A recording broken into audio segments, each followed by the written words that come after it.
only you know where you want to go and where you want to take yourself in your career. And spending the time to really thoughtfully sit down and doesn't have to like map it out in a very formal way, but have a sketch of where it is you want to go. Because to be honest, I had no idea. If you had asked me if will you be a CEO, I would have said no, and it wouldn't have been a job on my list. But here I am, and it's because of these different choices I make. But I knew I wanted to go a general direction.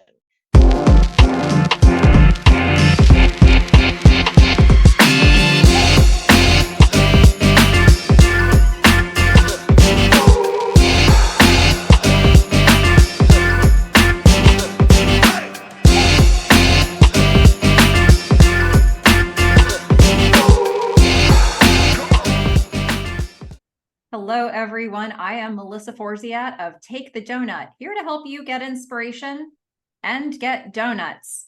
I'm a motivational keynote speaker, and today I am bringing you a Take the Doughnut interview with Heather Snavely, who is amazing. Let me tell you just a little bit about her, and then we'll get right to her. Heather is the president and the first woman CEO of AAA Washington, and I'm so excited to have you on to talk with me. Welcome, Heather. Oh, thank you so much. Who can resist the chance to talk about donuts? I know. Well, before we get into any more serious questions, I have to ask Yes. you, what is your favorite donut? This was a really hard question for me. So my go-to is a top pot maple old fashioned. However, growing up, we used to have a place called Mr. Donut in Minneapolis, and they had these vanilla angels that were um, powdered donut, but then filled with vanilla icing, and they were so good. And so I do like a filled donut, and I search for that one. It's the consistency of the filling was like thick enough, not too thin. It's very hard to find. I did find one once in Tokyo. My husband we went on he found a Mr. Donut. We were in Tokyo. He dragged the family all the way out because he knew how much I loved it. And we found a vanilla angel in Tokyo. So it was It's the so last time I funny had when one. you find something, and I find this especially happens with desserts or, any types of foods, but mostly desserts for me, where it's like the first time you had it, it was a very specific way and you got spoiled Yes. on that and you can never find it again. Yes. And you're in search of it. It's a continual search for. The Yes. idea of you finding it or like recreating that moment in Tokyo sounds like a Yeah. really special moment to me. It was because we jumped on the train. We had to figure out the subway and how to get there. And it was super far outside in a prefecture that wasn't quite in Tokyo. So it was this great adventure. We still have the receipt because there's a Mitch Hedberg joke about when they give you a receipt for your donut. He's a comedian. He's very deadpan. He passed away years ago, but about getting the receipt for the donut and how you might file it under D for donut. Nice. Yes. Awesome. Yeah. Well, look, I said just a tiny bit about your bio up front, but Yeah. tell us more about yourself. I know there's a lot to know. So what should we know about you? Let's see. As you said, president and CEO of AAA Washington. We're a member organization. Prior to that, I was at PCC Community Markets, which is the largest cooperative grocer in the country. It's based in Seattle, 15 stores. I was there for about almost 6 years, maybe 6 years. But I was there, no, 5 years. I was there 5 years. I led marketing and membership. Absolutely loved that role. But my real background, I guess I shouldn't call it real, but my background fully is in marketing. And I got started in at the Minnesota State Lottery doing PR for lottery winners, and then eventually moved to Seattle. I've worked on Microsoft, Xbox specifically, Cranium, which is a board game maker. I led global marketing for Brooks Running. So I've worked on a lot of great brands throughout my career. And now it's all about members and travel and roadside assistance and insurance, which are all the things that we do that many people don't realize. What an interesting journey. Fun fact about me, my first Yeah. ever like non-babysitting job was 2 summers working with AAA Emergency Road Service as a telephone operator. No way. So this is very That close to my is heart. great. I Yep. love that. I love that. Well, So this conversation is Take the Doughnut Interview. And what does that mean, you might ask? Yeah. Well, for me, take the donut is an expression that means carpe diem. It comes from this strange thing that happened to me in college. I left a donut on a table and it became an object lesson for me and what it looks like to actually leave opportunities on the table. Yeah. I don't want to do that anymore. So the rallying cry is take the donut. And this conversation is all about going after what you want, how that really looks in real life. So, my question to start us off here, Heather, is, how are you with going after goals? What does that process look like for you? That's a great question. I think it was easier when I was younger. I remember when had my first job in a PR agency. It was an agency in Minneapolis. Target store was the client, and I remember thinking that I just wanted to be at this next level. I want to be an account supervisor. And then when that didn't happen, that's when I was like, oh, okay, it's time to go someplace else. I moved to Seattle. I became account supervisor there. And then when I was at Edelman, which was the agency I went to, then I wanted to be a VP. And that took a couple promotions. I got there and I remember getting to that milestone and going, now what? I'm not sure. I hit it. This is what I wanted to do, but now what do I do? And so for me, it's always been about pursuing my passions. I've been really fortunate. I mentioned the Minnesota State Lottery. As a kid, my parents would buy lottery tickets and we would take road trips and dream about what if we won? What would we do with it? So going to work for the lottery, fulfilled that childhood connection. And then Target stores. My dad actually worked for Target stores for 30 years. And so I had a natural connection there, and being able to work for their agency was really was fulfilling. Board games were a big part of my childhood. And so working at Cranium, I got to live that. And so it kind of became this, how do I continue to pursue the things I love? That's how I ended up at Brooks Running, because I am a runner. At entertainment was Xbox, and then food was PCC. And then finally at where I am today, it's about travel. And so that became, instead of pursuing a specific role or position, I started to pursue industries that I had connection and passion and love for. What a beautiful way to make decisions and to always be inspired when you get up to go to work each day. Yeah. But so you make these decisions, you take the initiative to go after the thing you want. What keeps you motivated once you're on the path? Ooh, I need a challenge. Once it becomes rote and it's just replicating the same thing over and over and over. So the Xbox example would be, I was there and I launched Connect to our Xbox 360, which was a big innovation. But once we did that, after that, it was just going to be launching games, one game after the other. And to me, that was not interesting. I want a challenge of where I can think of a strategic puzzle that hasn't been solved before, and how are we going to tackle it? And so at each company I've been in, I've had that opportunity. At Brooks, they had never had someone who owned consumer marketing.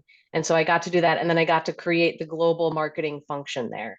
And then at PCC, they wanted to redo their brand and rethink their brand and the membership. And so I got to solve these problems in new ways. And that's what keeps me challenged, which actually is what convinced me to take this role, because it's not marketing anymore. Instead, it's solving a challenge, a brand challenge still, but at a different level and at a different way of getting to that solution.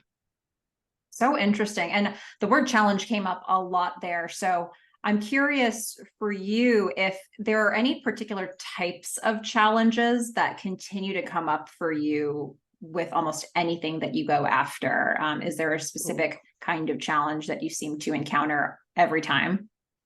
Yeah, there is. I think the biggest challenge is convincing people to think differently about anything, right? Because you get comfortable. And if something has always worked, why would you change it? And yet all of the places I've been have been kind of challenger brands. AAA, maybe not as much because it owns that space and it's known for trust, but there's other places where it needs to be a challenger. And I think the biggest hurdle is getting people to think differently and get out of their comfort zone, and push for that. And I think that's something that I'm drawn to too. I don't want to be comfortable. I want to push for things to be different because I can see a vision of how it's going to be better by doing that. And I think that's been consistent across every organization that I've been in. Hmm. Well, I'm curious on, I don't know where you're going to go with the answer to this one. Yeah. When you think back historically, personally or professionally, what is the biggest donut you've ever taken? I I think I would say this job is the biggest for sure. But I was going to say there's two. So this job was the first, was the most recent one. I got a call from a recruiter who said AAA Washington is looking for a CEO. Are you interested? It was a voicemail. And I called a friend who had worked with me at PCC. She was our VP of strategy. And I said, I don't think I can do this job. And she went, here are 10 reasons why you absolutely can do this job. And that is the friend every woman needs, because as statistics show, that is not something that a man would have said, right? A man would have said, I can do this job. I'm going to go for it. So she built me up. I went for it. And I love it. It's the best job I've had. I think the other big donut that I took a bite out of and went after was when I moved to Seattle. So I was born and raised in Minneapolis. I met my husband at the University of Minnesota. And then one day I realized I don't want to be here anymore. I'm tired of the Midwest. I need a change. We went on a trip and we went to Seattle, Portland, and San Francisco. And we got back from that and I'm like, I want to move west. I want to move to the West Coast. And he said, I've already moved once to come to the U. I don't know if I want to do it again. And I said, if we don't, I think I'll resent you. And eventually, like, this may not work out. And he was like, okay, let's do it. And we moved out here, we knew one person. And that was not intentional. Like, it just happened that I got the job in Seattle first and we happened to know one person, but we pulled everything up, moved out, and hoped it would work. And I had said at the time, let's give it 5 years. If it doesn't work in 5 years, we can go back, and we're still here. That's a good amount of time to give it. I had somebody tell me once, give a new move like at least 6 months. And I think you're still getting your feet wet in 6 You totally months. are. Yes. But I think it's important to have some time frame in your brain because it's never easy to Yes. start. So It is not. like always an not. adjustment. No. Well, and even with jobs. So when I was at Microsoft, they used to say that it took you 2 years to truly be able to make an impact in a role, because it takes you that long to really understand the people, the business, and start to make really a really valuable contribution. Not to say that you don't before then, but you really start to understand the business more thoroughly. And I realized that was true when I was leaving PCC because, like I said, I was there about 5 years, almost 6. And I realized I finally understood the grocery industry inside and out and intuitively. Like I could look at numbers and know it in my bones. And then I was leaving. But it took that long to get there. Well, okay. So those are two really big donuts that you've taken. Is there something that's in progress right now? Is there a donut you're working on? There is, and it's funny you ask this because I'm hoping by saying it out loud, it will make me take it. I would love to write a book. I've taken up golf in part because I did not realize that to be at this level in business, you need to play golf. And I dabbled in it in the past, but now I'm trying to actually do it. I go regularly to the driving range. And what I've realized is there's a lot of people, women for sure, who don't realize that you need that. But there's other leadership lessons I've learned over my career that I would love to capture and put together. So I'd like to do a book on leadership that has a little bit of an anchor in golf and what the role that plays and what I've learned in my experience in picking this up and seeing how it's used in business. So that's my donut that I need to pick up. It's on the table. It's staring at me. It's saying, take a bite. And I've nibbled, but I haven't really picked it up and heartily taken that big chewy taste of it. I'm telling you right now, I want to read that book. Oh, thank you. Just even for anybody who's even just as much as like heard some of the things that you said about what you've done, yours is a book we need to read. So Well, thank you. Thank you. This is the inspiration I need. Okay. Okay. Yeah, absolutely. I'm here for it. Well, it's time to sprinkle some encouragement, Heather. Yeah. Because there could be people out there who have their own donut that they want to take. Maybe they're just thinking about it. Maybe they've started and they don't know what to do next. So what advice would you give to those people? Yes. I think one part is make sure that it's something that you are passionate about. I think sometimes people look at a donut and they think it's the donut they want. And I do this with real donuts where I look at it and I'm like, maybe I want that chocolate old fashioned. And then I take it and I'm like, nope, I really did want the maple and I should have stuck with that one. So something that you're passionate about. I think having mentors and people who keep you honest, right, and accountable are really important and are supportive. If you have people in your corner who you can share what your aspirations are with, who can help you build that career path, and having just a sense of what that path is. I tell this to a lot of people that have worked for me or with me. Only you know where you want to go and where you want to take yourself in your career, and spending the time to really thoughtfully sit down and doesn't have to like map it out in a very formal way, but have a sketch of where it is you want to go. Because to be honest, I had no idea. If you had asked me if will you be a CEO, I would have said no, and it wouldn't have been a job on my list. But here I am, and it's because of these different choices I make. But I knew I wanted to go a general direction. I think taking those steps, being passionate about it, having a mentor, people who keep you accountable, and having a loose roadmap of where you want to go, and being comfortable in pivoting and not taking a path and being okay with that. I think that would be the advice I'd give.